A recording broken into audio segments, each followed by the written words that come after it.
Hello everyone, good morning সবাইকে। আজ আবারও চলে এসেছি নতুন একটা ভিডিও নিয়ে। তো আজ ছিল আমার ডান্স এক্সাম। ডেস্টিনেশনটা ছিল বগুলা।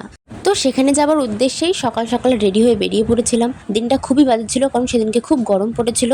আর যেহেতু আমার বাড়ি রানাঘাট, তো এখান থেকে আমার আরও একটা ফ্রেন্ড যাচ্ছিল। তো আমাদের এক্সাম দেওয়া হয়ে গেছিলো। আমি আর ভেতরের কোনো ভিডিও ক্লিপ নিতে পারিনি, কারণ ভেতরে ক্যামেরা একদম অ্যালাউ ছিল না।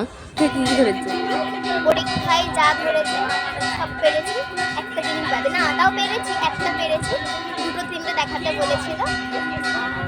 এর থেকে আর কিছু বেশি কিছু বলতে পারছি না। আপনার কিছু বক্তব্য আছে? আমি সব কিছু পেরেছি, একটা কোয়েশ্চেন আর বাড়ি দুঃখ ওটার জন্য পেরেছি।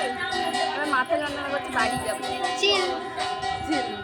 এইদিকে আমার আর একটুও ভালো লাগছিল না, ভাবছিলাম কখন বাড়িতে গিয়ে একটু রিল্যাক্স করব। তারপর আমরা ভাবলাম যে একটু বাইরে গিয়ে কটা ফটো তুলে নিই। তো এই যে আমরা কটা ফটো তুলে নিয়েছি। দেন আমরা ওখান থেকে বেরিয়ে যাই বগুলা স্টেশনে বাড়ি যাওয়ার উদ্দেশ্যে।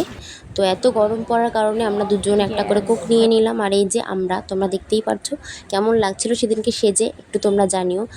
হয়ে গেছে এক্সাম, এখন ফিরছি স্টেশনে বসে। এই যে গরম লাগছে, ভীষণ গরম পড়েছে। সেজে তো গেছিলাম একদম খুব সুন্দর করে, এখনো সুন্দরই আছে, এটা ঘেমে গেছে। কিন্তু এবার এক্সামটা কেমন হয়েছে নাম্বারের উপর ডিপেন্ড করছে, রেজাল্টের উপর। ওটাই, আমরা আমাদের সবটুকু দিয়ে নেচেছি, বাট আমরা মোটো সবটুকু দিয়ে না, তাহলে আরো ভালো। আরও ভালো হতো, সত্যি আরও ভালো হতো। দেখা যাক কী হয়। দেখতে দেখতে রানাঘাট পৌঁছে গেছিলাম। তো গাইজ, ভিডিওটা এই পর্যন্তই। ভালো লাগলে অবশ্যই লাইক, কমেন্ট, শেয়ার করে দিও। দেখা হচ্ছে কোনো নতুন ভিডিওতে। আর ততক্ষণের জন্য টাটা।